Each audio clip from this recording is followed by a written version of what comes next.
Hello, my name is Ligia, and today I'm going to talk about computer architecture. Let's take the following expression. 1 times 2 plus 3 times 4. We, as humans, can say what the result of this expression is. We first calculate this. The result is 2. The result is 12 here. And the result is 14. But the computer needs to know more basic steps. We have to give it more clear steps as to how to compute this expression. So, for example, we have imagine that you are in a new city and you want to go somewhere. So you don't know the surrounding areas. You ask someone where to go. So that person has to give you the right instructions step by step. So in the same way, we have to give the computer the right instructions step by step. The computer has to calculate what is the value of 3 times 4. The number 3 has to be stored in the computer. This is done in a small piece of memory called a register. So this is just a storage space for an integer, like 4 is. The registers are very expensive, and so there are few of them in the computer. In the beginning, usually some computers have 128 registers. So let's see a representation. R1, R2, R3, R4. These are the registers. They have the values 1, 2, 3, 4. Now we want to give the computer the right instruction for giving us back the result of 1 times 2. Execution means getting back the result of some computation. So we would say add, this is the name of the instruction, R5,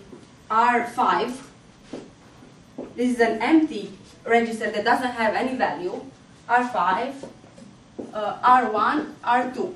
So this means that R5 will take the value of R1 plus R2. What's the next step here?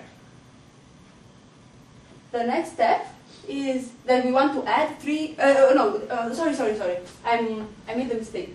Here it's multiply. Multiply R1, because we are doing 1 times 2, we are not doing 1 plus 2. Then the next step is that we want to multiply 3 and 4. So we write multiply R6. So 3, what should I write here? 3, R4. Yes, R3, R4. And now I want to add the results. So it's add what? Add into R5 and R6. Yeah, let's say that I have another register here, R7. So remember, a register is just a storage space for an integer. So R7, add R7, R5, R6. And in this way, we gave the computer the right instructions that the computer can understand of how to calculate and give us the result 14. But what are the instructions the computer uses to know to go through the sequence, so that I can apply this to any? Yes. So it's a complex process. Yeah. First, these instructions are actually in the memory. These instructions are also bytes at the computer level, so they have to be stored somewhere. They are stored in the memory.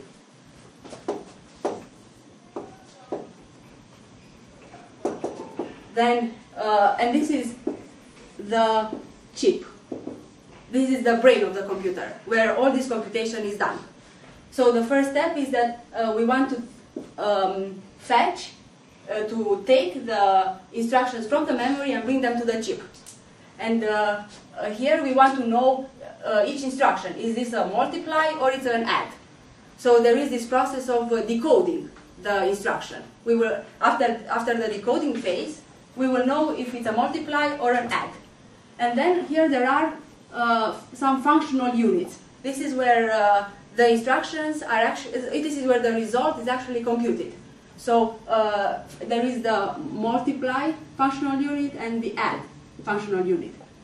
So the multiply, after it is, so here the stages are fetch, so fetch an instruction, then decode to understand if it's an add or a multiply, and then send each instruction to the right functional unit. This is functional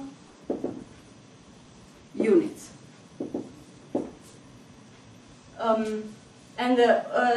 After this computation is done on the chip, what do we have to do? We have to store the result somewhere. So we will send the result back to memory to the right storage space. That's all.